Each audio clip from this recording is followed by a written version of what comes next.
From the swamps of Acadiana to the Mississippi Gulf Coast and everywhere in between. From the city where the spirits that haunt the streets at night outnumber those served in its bars and restaurants. Welcome to Paranormal Talk.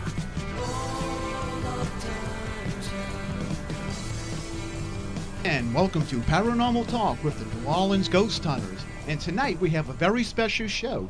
It's about the ghost of Valentine's. And I'm your co-host David. And I'm your co-host Mark. And if you would like to join in our show tonight, give us a call at 504-556-9696. That's 504-556-9696. Or you can contact us on Facebook at New Orleans Ghost Hunters or Paranormal Talk AM. So, David, you talked about tonight's shows. We're going to have going to be about St. Valentine. We'll talk about who St. Valentine actually was. There was a bunch of them. There was a bunch of them. We'll talk about we'll talk about stories of love that survives after the grave. And then we're going to get into the case of Carl Von Cosel. And if you don't know who he is out there, this was one sick and twisted dude. But that's coming up a little bit later. Yeah, that's a strange story. In fact, I saw that on television. He had an article about him, and he is one strange character. But right now, Darren is trying to get in contact with our roaming correspondent, Chris Coltram. Daryl, any luck with that? Coming all the way from Japan. We're having a little bit of trouble tonight. He is working feverishly to get her up here because I gave her a homework assignment, and I'm hoping she completed it. I'm hoping she can hear us right now. But I think here she comes. She's joining a video call. And we are about to join a video call. All the way from Japan. All the way from Japan. This is how we buy time, ladies and gentlemen. Yes, that's right. Japan. It's a country across the ocean.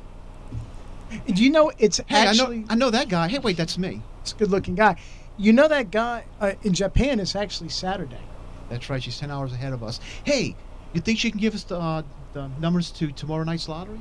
I hope she can give us the numbers to tomorrow night's winning lottery. We're having a little bit of problems. We're going to get to that in a second. Anyway, did you hear that in Israel there is now another statue of the Virgin Mary that is weeping tears, which you believe is some type of oil? I saw that. I didn't get a chance much to read it. Now, it's claimed that it's a statue of the Virgin Mary. Is Correct. It in a church or is it in an individual home? Here's a small town in northern Israel where there's a statue of the Virgin Mary that weeps oil. And if you look at the picture, there seems to be something coming out of her eyes that does look like tears. Well, you remember, well, man, when I was a teenager, and we have Chris, but we had Medjugorje. You hear nothing more about that anymore.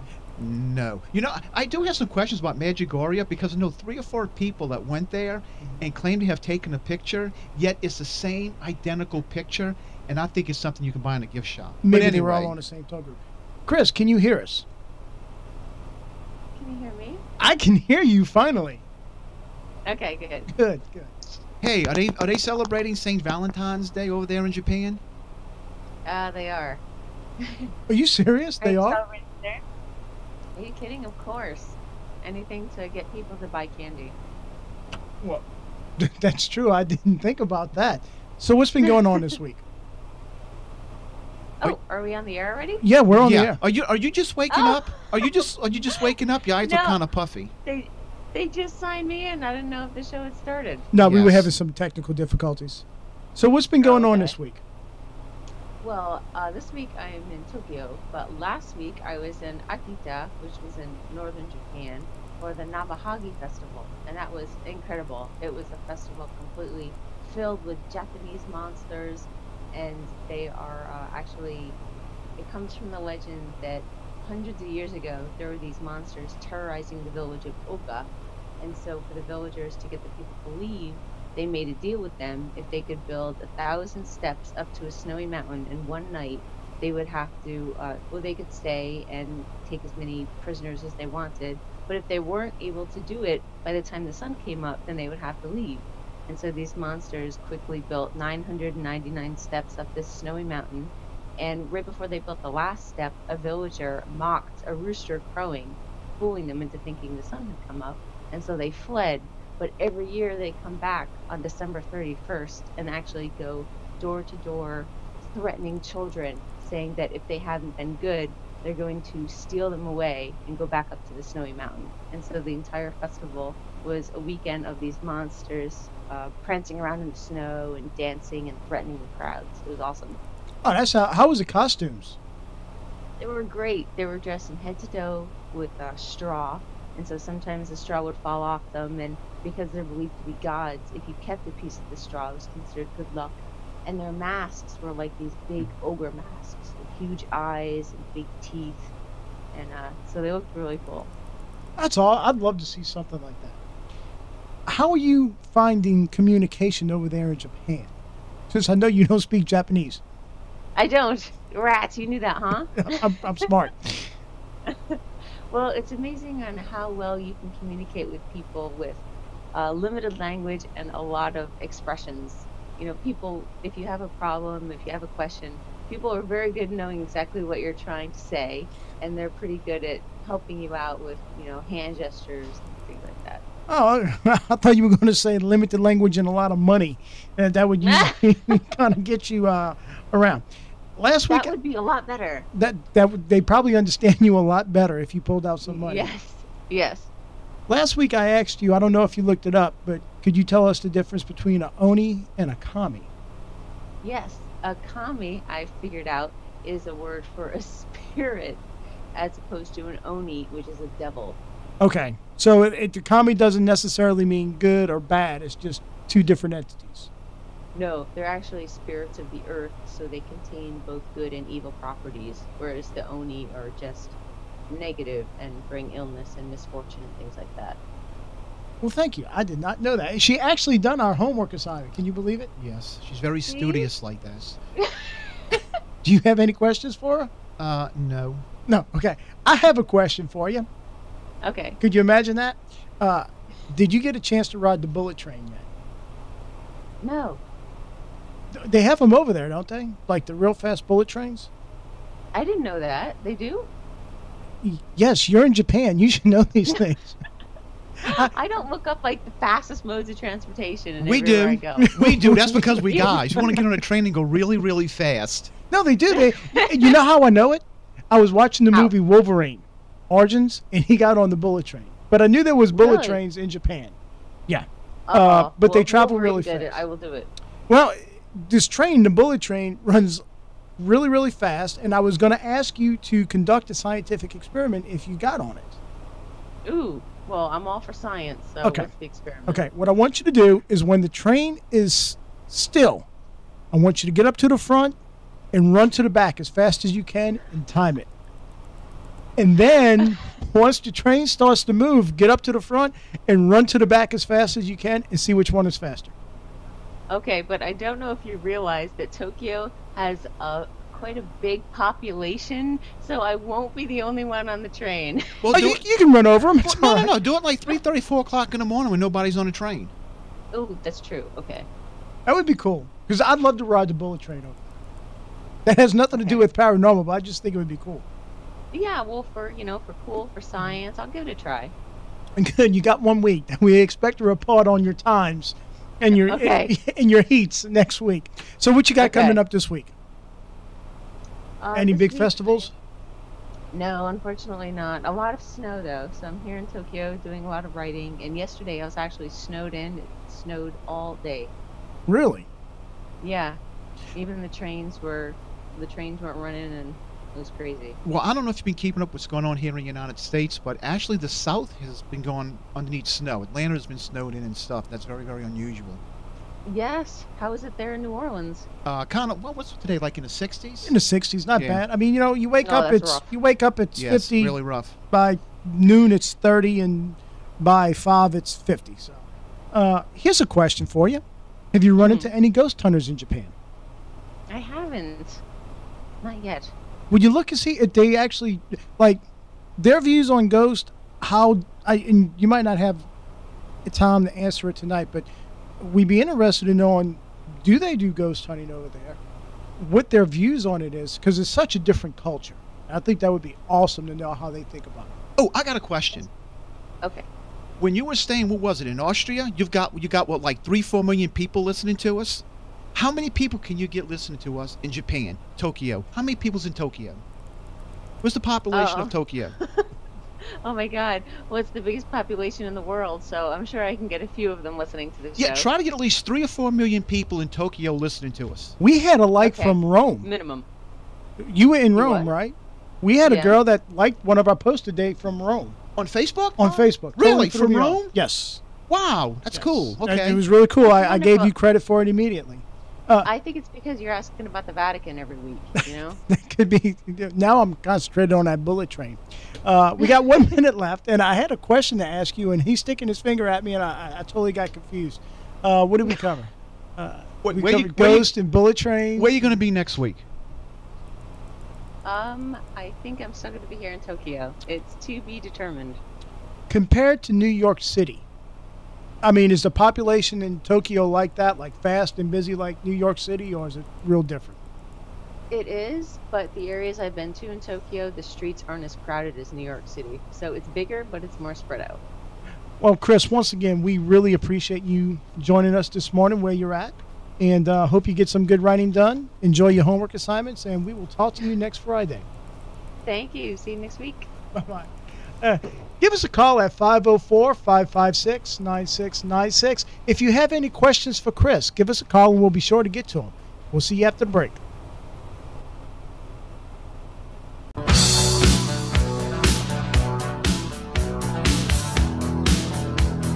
Somewhere in a lonely hotel room, this guy started to realize that eternal fate has turned its back on him.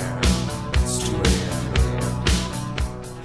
Twilight Zone by Golden Earring. And welcome back to Paranormal Talk with the New Orleans Ghost Hunters. And today is Valentine's Day. Hey, Darren, guess where I'm going after the show?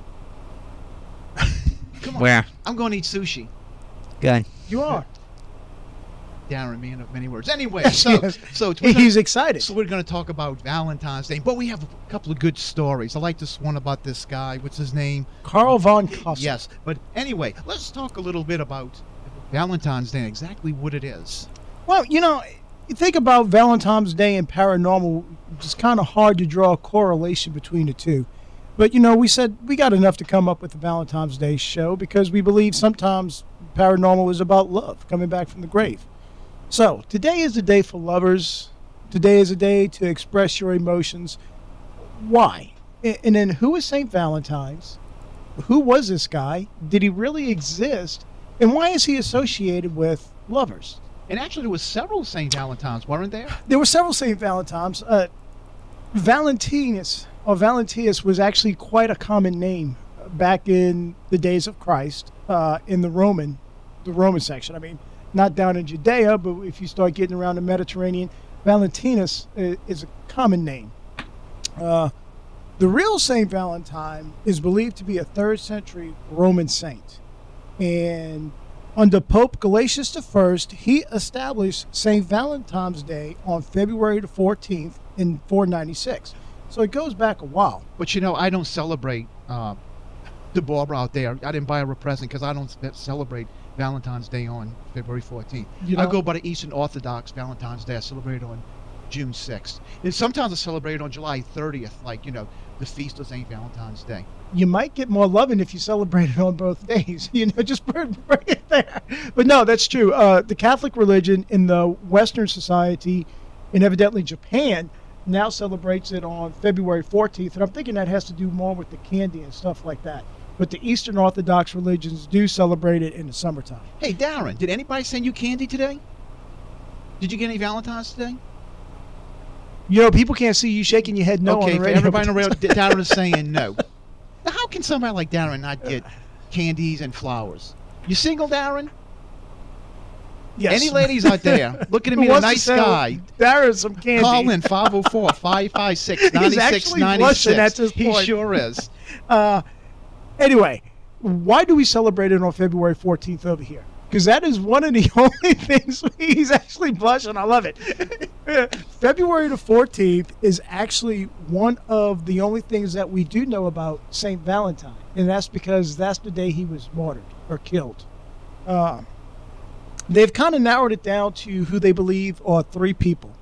One of them was in the Roman province of Africa and was killed with a bunch of people all together. The other 2 go to the Mediterranean, Rome, One was a priest and one was a bishop. Now, what they believe is that these two people might actually be the same.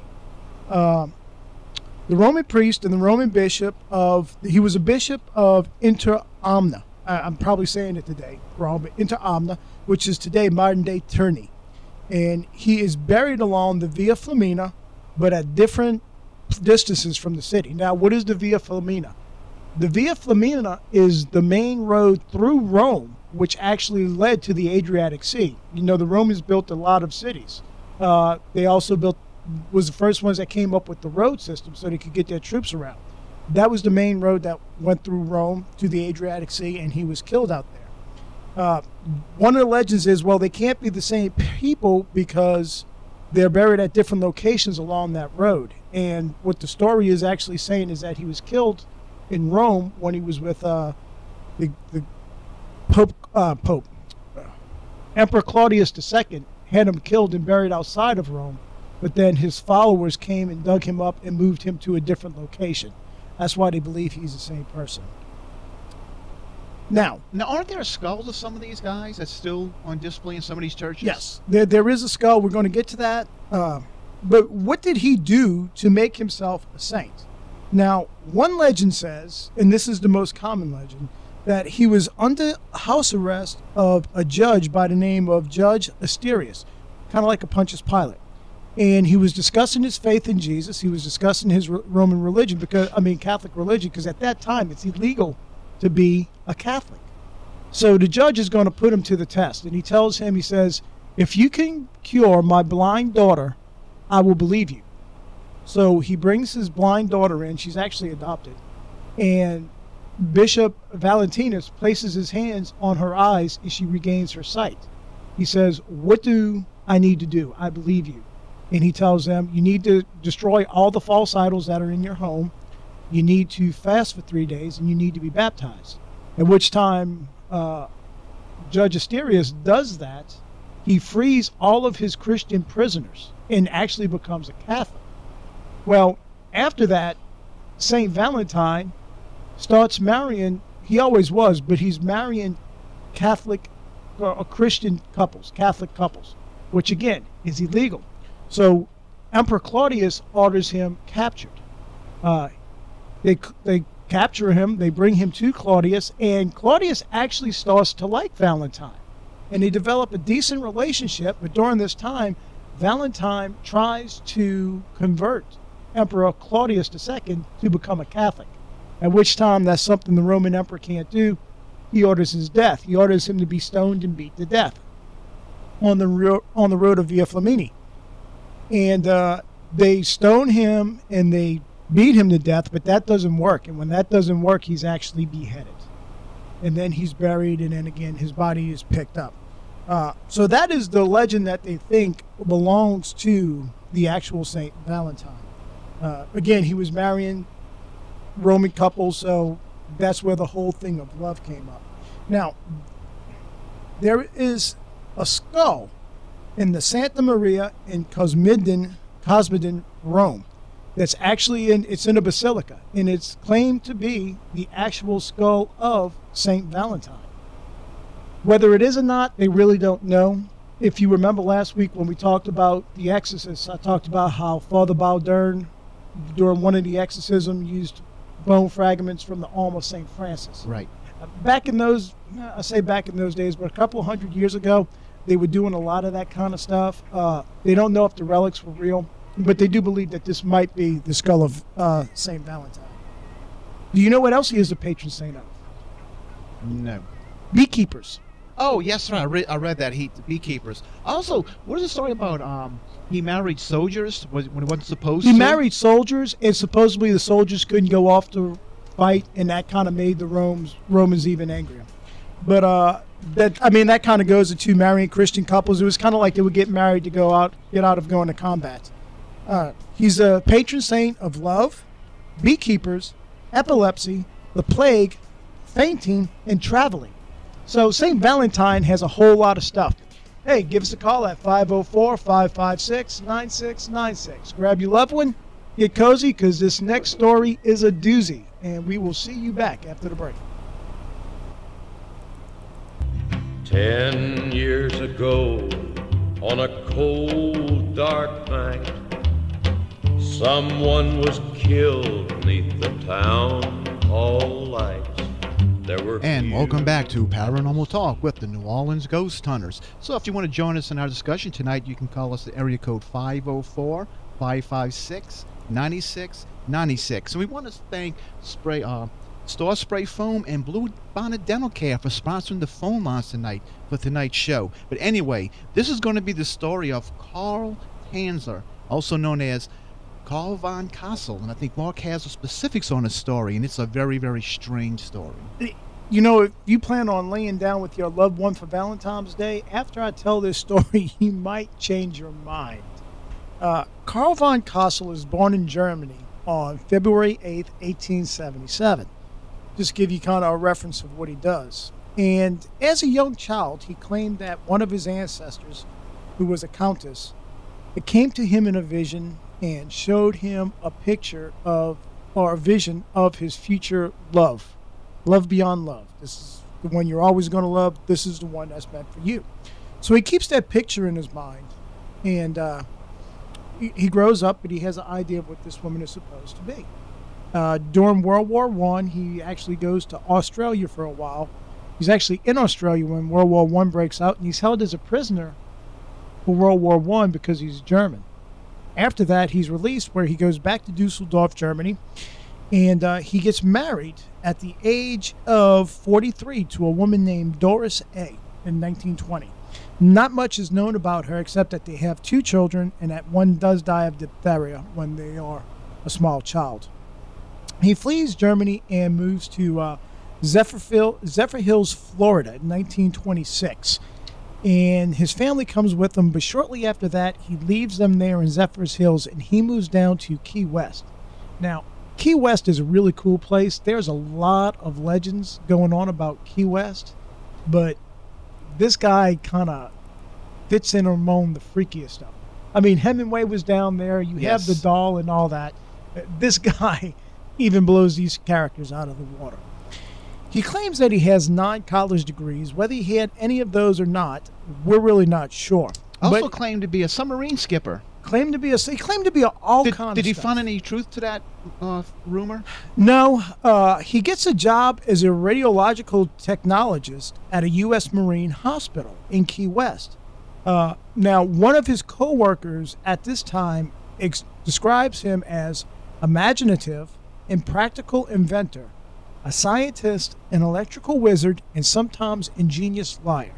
So this is the kind of character that we're dealing with. And trust us, folks, what you're about to hear has nothing to do with any of this. No, well, I mean, it does. It does in a lot of ways. Because brilliant, imaginative, but a liar. Well, this hospital deals a lot with tuberculosis patients, which was big during that time, too. They never really had the cure for it yet. On April 22nd, 1930, Carl Tanzer meets 23-year-old Maria Elena Milagro de Hoyos, who is 22 years old. She's a Cuban, real beautiful girl. And he immediately recognizes her as what was shown to him in the vision. Immediately falls in love with her, knows this is one who I have to spend the rest of my life with. Well, Maria is diagnosed with tuberculosis. Tanzer convinces her family, who's really desperate, and her, she's a young girl, 22, convinces her, I can cure you. So she goes back to her family's house, where Tanzer starts treating her with chemicals and herbs and radiology. And they're claiming it's kind of like an early stage that he almost done of chemotherapy, but he's hoping that this is going to slow down the tuberculosis process. During this time, he's given her gifts, he's given her clothing, he's professing his love for her, but she never really returns the feeling of love that he wants. But he thinks, hey, I'm going to cure her, she'll be eternally grateful to me, everything will be great. Well, that doesn't happen. On October the 15th, 1931, Maria died at her family's home. So now Carl Tanzer is distraught. The idea of putting her in the ground is too much. The family knows how he feels about her. So he convinces the family. He tells them, look, if I put her in the ground, the water's going to get, if we put her in the ground, the water will get to her body, she'll decompose. Let me build this big mausoleum to her and keep her in there where her body is safe. And they agree. So he pays for the funeral, he pays for the mausoleum, and it's massive. I mean, if you ever seen a picture of this mausoleum, you could fit 70 bodies in there. But what the family doesn't know, except for one of her sisters, is that Carl has a key made that he can get into the mausoleum. Now, what the family knows is that for 2 nights, religiously, he shows up at the cemetery and stays with the mausoleum. They're thinking outside. He's actually got a key, and he's going inside. And once he gets inside, he's rubbing her body down with herbs. He's rubbing her body down with spices. He's got formaldehyde, and he is doing everything he can to preserve her body so it doesn't decompose. And it gets sicker. And this is kind of funny. You're going to find this. He actually, some reports are that he actually has a telephone put in her mausoleum that he can communicate with her with. Yes, and when I read that, I started having thoughts of something else. He should have just got a ghost box. That's exactly what I was thinking. He should have got a ghost box and communicated with her through a ghost box. Because you remember, David, and then this guy also was supposedly working on a airship to get her out into the stratosphere so the radiation will cure her. And I thought it was to bring her back to life. It will. It'll bring her back to get out the stratosphere. Boom. Radiation sets in, cures her. So remember we talked about the ghost box, and after Frank something, you had the telephone of the dead. Right. Well, that was this guy was ahead of his time. This guy was Definitely ahead of yes. Frank. So think of the mentality of this dude, and a guy just like him invented the ghost box. Well, actually, not just he like invented him, but to talk to aliens. Yeah. But anyway, that's enough for that rant right now. So he shows up every day for 2 years, spends some time with the body, but he is so obsessed that he actually loses his job over this. He moves it to a shack, which he calls his home. I mean, it's a regular home. But during these visits with her ghost appears to him while he's in the mausoleum. And she tells him, yes, I am in love with you too. You should take me from the grave. We should be together. So one night, Frank shows up at the cemetery with his little tow-along wagon. In a ghost box. with a tow-along wagon. He takes her body out of the mausoleum and takes it home, where he puts it in a bed that they can share together. Now, this is where it starts to get sick. So if you starts to get sick, and this occurs on this occurs at around, I believe it's like April of 33 or something like that. April 33, and he gets her body home, and he has to reattach her bones with wire and coat hangers. And then for her eyes, he replaces those with glass eyes. Now, as her skin begins to decompose, he uses mortician's wax to rebuild her face. All what he'll do is he'll take silk cloth, dip it in wax, and plaster of Paris, and use that to reshape her face. Yeah, nice. Now, only problem is, hey, guy, the body is kind of shrinking. It's dead. So what he does is he cuts open the body cavity, and he shoves rags and all that kind of stuff into the body cavity to keep it looking human, to keep her original form. And they share this bed together every night. He sleeps right next to her. To cover up the smells, he uses very strong perfumes, very strong colognes, and all that. And that was the hardest stench. That was the hardest stench. Now, what only became public knowledge afterwards, because he's eventually caught with this, what only becomes public knowledge after this is that he places a tube in her vagina so that he can have sexual intercourse with her while they're living together. Yeah, I got it okay before I said that. Okay, cool. Yeah, I just want to make sure we didn't get in trouble with you should have seen the look on his face. Yeah, I don't want to get in trouble with the station management or the FCC. Yes, no. I had that cleared first, since we use proper medical terminology. Okay. But he's having sexual intercourse with her, and this goes on till 1940. So he's got the body next to him for 8 years that he's doing this. I mean, it's continuous. He claims that he sees her, they're having great times, they're in love. Daryl looks like he's about to throw up. Well, the sister finds it odd that he is not showing up at the mausoleum anymore. And she hears a rumor that he actually has stolen the body from the mausoleum and is living with it. So now she's going to go investigate. And when we come back after the break, we're going to end up on this story and how it all turns out. Hey, it's pretty sick, people. I don't even know what else to say about it, but this is a sick puppy. And give us a call at 504-556-9696. Albert, if you're out there and you're listening, we would love to hear from you. Give us a call. We'd like to get a mortician's perspective on this. David, you got anything? No. David's got nothing. Yeah, I think everybody in the room is a little green right now. And we'll see you after the break.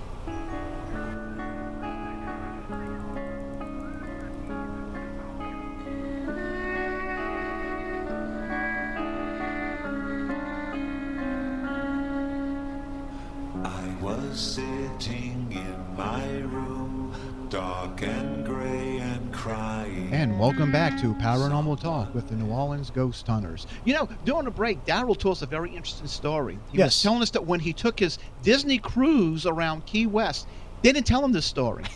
I can't believe Disney would not tell you we this cannot story. believe Disney did not tell you this story. Look, we got a very special guest on the line. We knew he would call in. Let me go ahead and finish this story real quick, and then we're going to get him on. But anyway. Is it Disney calling to tell Daryl a story? Yes, it's Disney calling. It's Disneyland, definitely. But her sister goes over there. He invites her in, and he's like, hey, here's your sister. We're living together. We're happy. Everything is great. She's never been happier.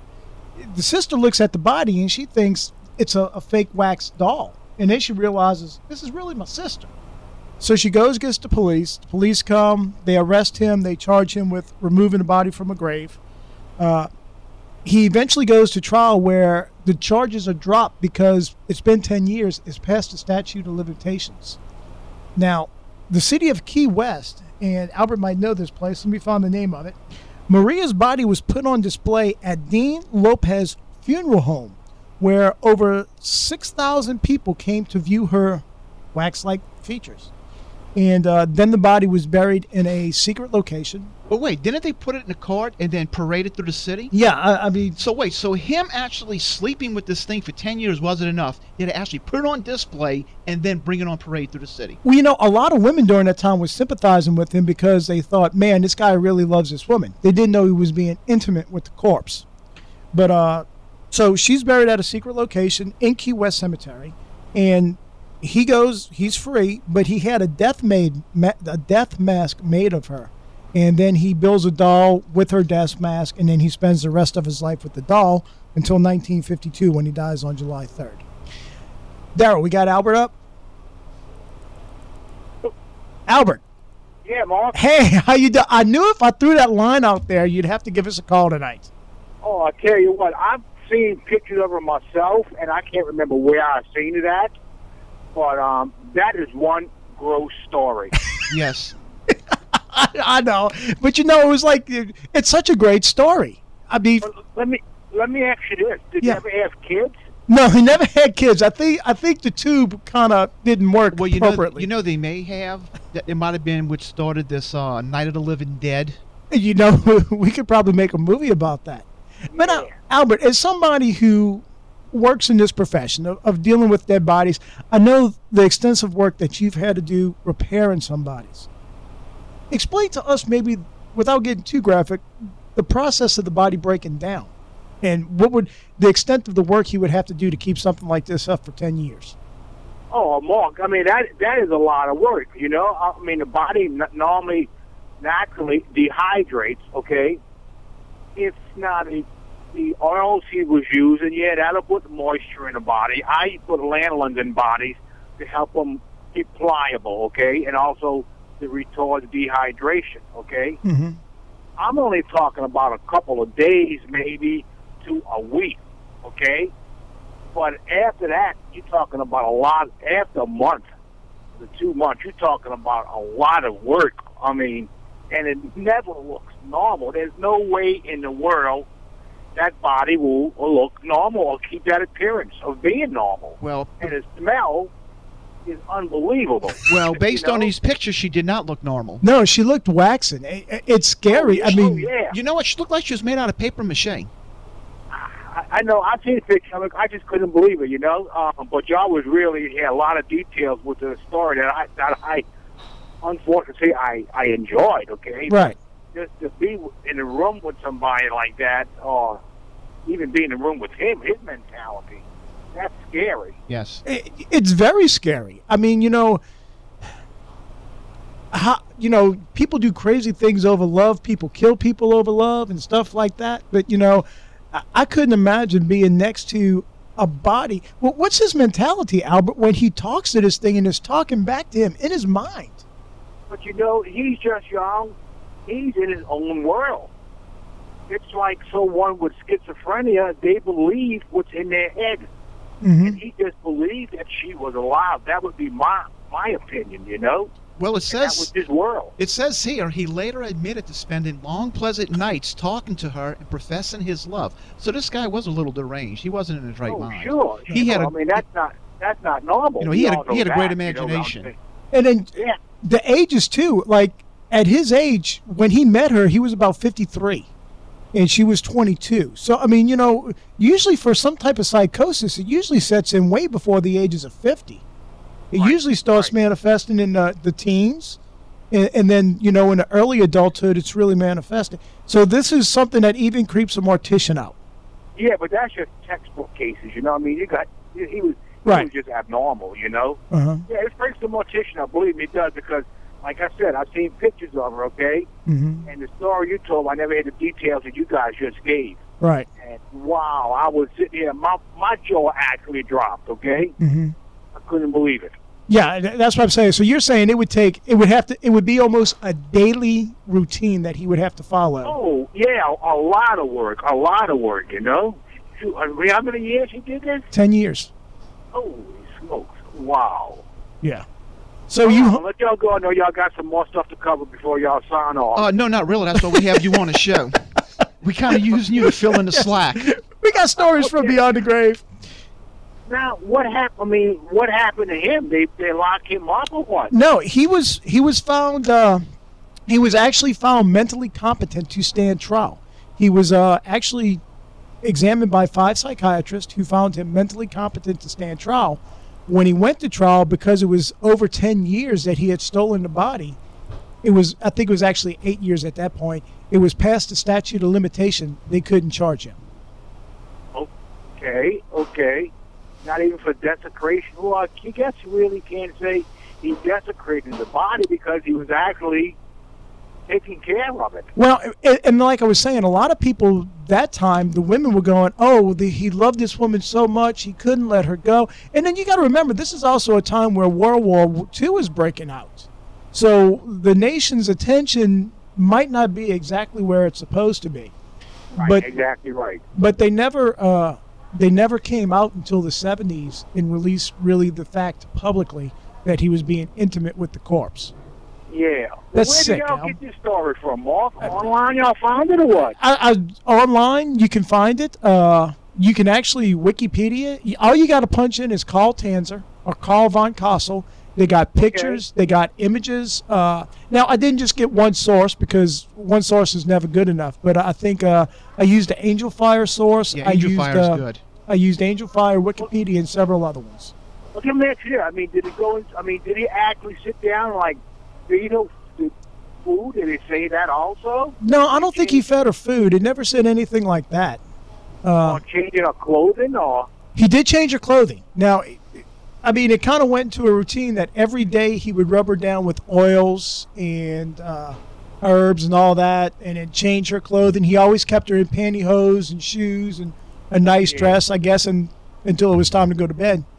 Yeah, that would have like lanolin and moisturizer to keep her, but still and all. Wow. And you said he used formalin?